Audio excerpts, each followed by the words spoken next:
In simple terms, exit, succession, transition planning is just the development of a plan that outlines how an owner is going to exit the business. Conceptually, it's the most logical plan to have since every owner is going to exit their business someday, whether they want to or not.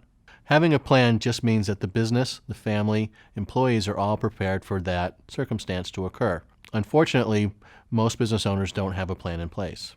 The reality of why most business owners don't have a succession or transition plan in place is because it's the fear of what that means.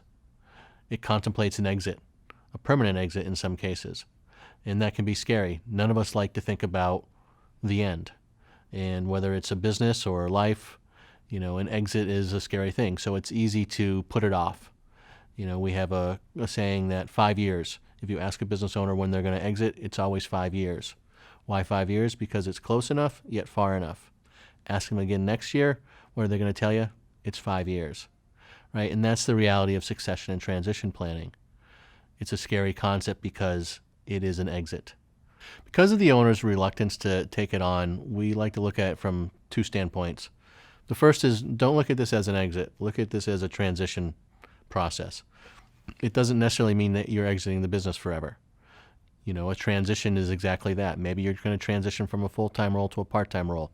Maybe you're going to remain in ownership. The key is to think about this as it's a life transition. There are other things you may want to do in life. So having the business in a position where it can do that and having a plan for how that's going to occur, it's going to make life easier for you. It's going to help facilitate that transition. The second part of it is to look at it from the contingency side.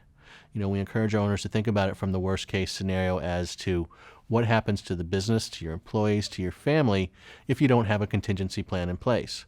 Again, you don't have to exit. Maybe you're never going to exit as far as you're concerned, the ownership of that business.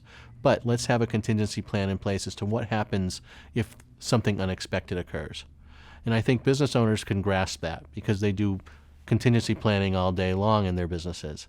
They just don't think about it in the terms of the business itself. But a contingency plan is a vital piece of this because we need to have certainty for everyone who's involved as to what happens if something happens to you.